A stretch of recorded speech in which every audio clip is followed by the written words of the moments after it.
পূর্ব বর্ধমানের খণ্ডঘোষের যুগ্ম BDO suspend খণ্ডঘোষের যুগ্ম বিডিও জ্যোৎস্না খাতুন। যুগ্ম বিডিওকে সাসপেন্ড করে বিভাগীয় তদন্তের নির্দেশ দেওয়া হয়েছে। যুগ্ম বিডিওর বিরুদ্ধে তৃণমূলের হয়ে প্রচারের অভিযোগ ওঠে। স্ক্রিনশট সিইওকে ট্যাগ করে অভিযোগ করেছিলেন সৌমিত্র খা। আর তারপরে পূর্ব বর্ধমানের খণ্ডঘোষের যুগ্ম বিডিওকে সাসপেন্ড করা হলো। খণ্ডঘোষের যুগ্ম বিডিও জ্যোৎস্না খাতুনকে সাসপেন্ড করে বিভাগীয় তদন্তের নির্দেশ দেওয়া হয়েছে।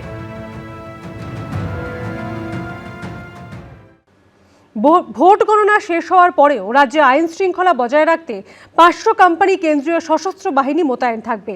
ইভিএম, স্ট্রং রুম এবং কাউন্টিং সেন্টার নিরাপত্তার জন্য থাকবে 200 কোম্পানি। এমনটাই খবর নির্বাচন কমিশন সূত্রে। অন্যদিকে শুক্রবার ফর্ম 6 সহ বিভিন্ন ইস্যুতে সিইও দফতরে অভিযোগ জানায় তৃণমূলের প্রতিনিধি দল। এই ইস্যুতে তুঙ্গে উঠেছে শাসক বিরোধী চাপানোতর।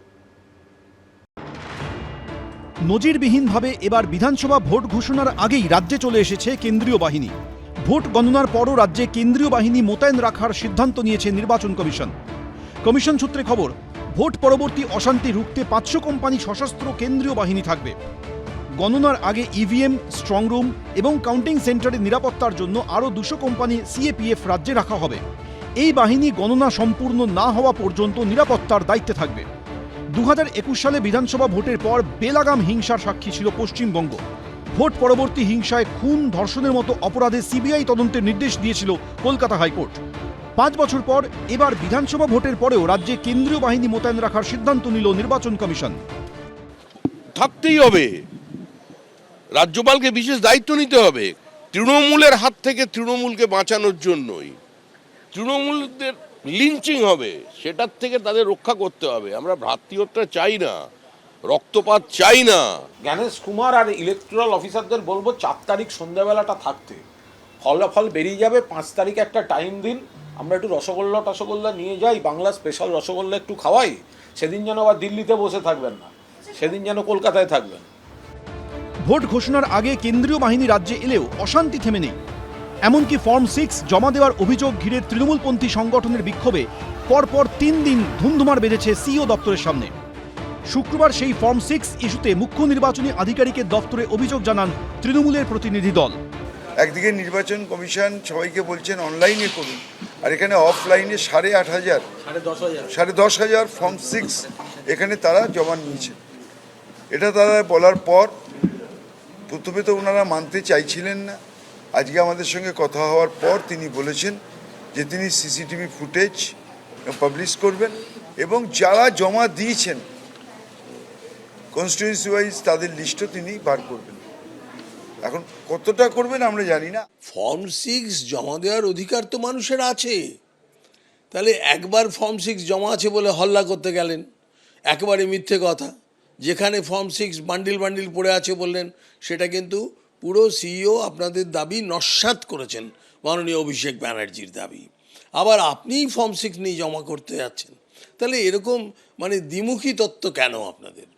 আসল কথা, যার নাম বৈধ ভোটার তার নাম থাকবে, আর যে বৈধ নয় তাকে কিন্তু ওই তালিকা থেকে বাদ দেওয়া হবেই, আপনারা যত চেষ্টা করুন। নন্দীগ্রাম 2 নম্বর ব্লকের প্রাক্তন বিডিও সুরজিৎ রায়কে ভবানীপুর বিধানসভা কেন্দ্রের রিটার্নিং অফিসার হিসেবে নিয়োগ করেছিল নির্বাচন কমিশন। তাকে সরিয়ে দেওয়ার আর্জি জানিয়ে মুখ্য নির্বাচন কমিশনারকে চিঠি দিয়েছিলেন তৃণমূলের ন্যাশনাল ওয়ার্কিং কমিটির সদস্য ও রাজ্যসভার সাংসদ ডেরেক ওব্রায়েন। তৃণমূলের অভিযোগ, ভবানীপুরের রিটার্নিং অফিসার বদল করতে রাজ্য সরকারের কাছে নামের প্রস্তাব চাওয়া হয়েছে। রাজ্য সরকার সেই প্রস্তাব পাঠালেও তা কার্যকর হয়নি। সুজিত কুমার মিশ্র, যিনি secretary election commission of India, তিনি chief secretary government of west বেঙ্গলকে বলেছেন আপনি প্যানেলে 3টে অফিসারের নাম দিন, সুরজিৎ রায়ের পরিবর্তে আপনারা 3টে নাম দিন, যাকে বিবেচনা করা যায় আরও করা যায়। সেটাও স্টেট গভর্নমেন্ট চিফ সেক্রেটারি থেকে গেছে, কিন্তু তারপরেও কোনো অ্যাকশন নেওয়া হয়নি। মূলত এই বিষয়টা নিয়ে আমাদের ঘোর আপত্তি আমরা জানিয়েছি। আপনারা চমকাচ্ছেন, ভয় দেখাচ্ছেন। ইলেকশন কমিশন করতেই পারে, যে বিডিও ঠিকমতো কাজ করেনি তাকে সরিয়ে অন্য বিডিও আসতেই পারে। এখন আপনারা এইসব অভিযোগ দিয়ে আবার আপনাদের পছন্দ মতো বিডিও আনতে চাইছেন, এ তো হবে না। সব মিলিয়ে ভোট যত এগোচ্ছে ততই সংঘাত তীব্র থেকে তীব্রতর হচ্ছে। এখন দেখার আদৌ ভোট কতটা শান্তিতে হয়। রুমা পাল, সুমন ঘড়াই, শিবাশিস মৌলিক, এবিপি আনন্দ, কলকাতা। এনআরএস হাসপাতালে সিসিইউতে ভেঙে পড়ল ছাদের চাঙড়। অল্পের জন্য রক্ষা পেলেন রোগীরা। দুর্ঘটনার পরই রোগীদের সরানো হয় অন্য জায়গায়। পূর্ত দফতর ক্ষতিগ্রস্ত ওয়ার্ডের মেরামতি শেষ না করা পর্যন্ত ওই সিসিইউতে রোগী ভর্তি করা হবে না বলে সিদ্ধান্ত নিয়েছে হাসপাতাল কর্তৃপক্ষ। প্রত্যন্ত এলাকার কোনো স্বাস্থ্যকেন্দ্র বা গ্রামীণ হাসপাতালের নয়, ভয়ঙ্কর এবং বিপজ্জনক এই ছবি খাস কলকাতার অন্যতম ব্যস্ত এনআরএস মেডিকেল কলেজ হাসপাতালে। শুক্রবার এখানকারই ইউএনবি বিল্ডিংয়ের 6 তলার ছাদ থেকে বড়সড় একটি চাঙড় ভেঙে পড়ে। অল্পের জন্য বড়সড় বিপদের হাত থেকে রক্ষা পান রোগীরা, তবে ভেঙে চুরমার হয়ে যায় সিসিইউ এর মেঝে। আরজিকর মেডিকেল কলেজ হাসপাতালে লিফট কাণ্ডের রেশ কাটতে না কাটতেই এনআরএস মেডিকেল কলেজ হাসপাতালে রোগী নিরাপত্তা নিয়ে বড়সড় প্রশ্ন উঠে গেল। ঘটনাটি ঘটেছে এই হাসপাতালের ইউএনবি বিল্ডিংয়ের 6 তলায়। সেখানে ক্রিটিক্যাল কেয়ার ইউনিটে আচমকাই ছাদের চাঙড় ভেঙে পড়ে। ছাদের চাঙড় ভেঙে পড়ে ভেঙে যায় সিসিইউর মেঝেও। এমনকি শুধু চাঙড় ভেঙে পড়া নয়, ছাদ বড়সড় ফাটল দেখা দিয়েছে। তার মধ্যে ছাদের যে পিলার রয়েছে সেই পিলারের থেকে দেওয়াল আলাদা হয়ে গিয়েছে। ভয়েরই তো বিষয়, এখনো আছি এখানে আমরা, হয়তো যদি আমাদের গায়েও তো পড়তে পারে, এটা আতঙ্কেরই বিষয়। এটা ছাদের অবস্থাটা অতটা আমরা তো বলতে পারবো না, তাই একটু এদিক ওদিক চোটে মোটে আছে। এখানে তো হাজার হাজার মানুষ আছে, যদি কেউ থাকলে সেই জায়গাটাই মানুষ মারা যাবে, এটাই চিন্তার বিষয়। 20 মার্চ আরজিকর মেডিকেল কলেজ হাসপাতালে ছেলে চিকিৎসা করাতে এসে লিফটে পিষে মৃত্যু হয় দমদমের বাসিন্দা অরূপ বন্দ্যোপাধ্যায়ের। তার 3 দিনের মাথায় ওই একই হাসপাতালে চিকিৎসা করাতে এসে মৃত্যু হয় বিশরপাড়ার বাসিন্দা বিশ্বজিৎ সামন্ত। গুরুতর অসুস্থ অবস্থাতেও দূরের শৌচালয়ে যেতে গিয়ে মৃত্যু হয় বলে অভিযোগ। এর কয়েকদিনের মধ্যেই 27 মার্চ কেতুগ্রামের সীতাহাটি স্বাস্থ্যকেন্দ্রের কোয়ার্টারে ছাদের চাঙড় ভেঙে মৃত্যু হয় 4 মাসের শিশু কন্যার। সেই ঘটনার রেশ কাটতে না কাটতে এবার এনআরএস হাসপাতালের রোগী ভর্তি মেডিসিন বিভাগের সিসিইউতে ভেঙে পড়ল ছাদের চাঙড়। ঘটনার পরে ক্রিটিক্যাল কেয়ার ইউনিটে ভর্তি থাকা 12 জন রোগীকে সরিয়ে দেওয়া হয়, বন্ধ করে দেওয়া হয় ওই ওয়ার্ডটি। হাসপাতাল সূত্রে খবর, এদিনের ঘটনায় ক্রিটিক্যাল কেয়ার ইউনিটের নিচেই থাকা কার্ডিওলজি বিভাগের ছাদেরও ক্ষতি হয়েছে।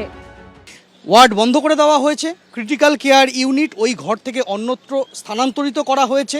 যতক্ষণ না পর্যন্ত মেরামতির কাজ শেষ হচ্ছে, ওই ক্রিটিক্যাল কেয়ার ইউনিট বা সিসিইউতে রোগী ভর্তি বন্ধ রাখা হবে বলে সিদ্ধান্ত নেওয়া হয়েছে। ভয়ানক ব্যাপার, কিন্তু পেশেন্ট যাকে কিছু হয় নাই, এটাই ভালো।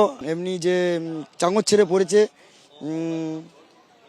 রুগীকে শিফট করা হয়েছে। আমরা চাইছি যে আরও দ্রুত কাজ চালু হয়ে যাক।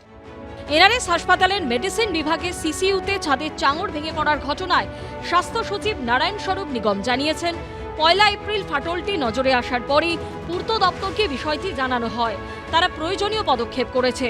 ফল সিলিং সরিয়ে ছাদ মেরামতির কাজ চলছে। এমনিতে ওই বিল্ডিং নিরাপদ। ইতিমধ্যে এনআরএস মেডিকেল কলেজে আরও একটি নতুন ভবন নির্মাণ করা হচ্ছে। ক্ষতিগ্রস্ত ওয়ার্ডগুলিকে স্থায়ীভাবে সেখানেই সরিয়ে দেওয়া হবে। কিন্তু কেন সরকারি হাসপাতালগুলিতে একই ধরনের ঘটনা বারবার ঘটবে? কেন হাসপাতালে চিকিৎসা করাতে এসে এভাবে আতঙ্কের প্রহর কাটাতে হবে? এর দায় কার? প্রশ্নগুলো উঠছেই। সন্দীপ সরকারের রিপোর্ট, এবিপি আনন্দ, কলকাতা। এবিপি আনন্দ, এগিয়ে থাকে, এগিয়ে রাখে।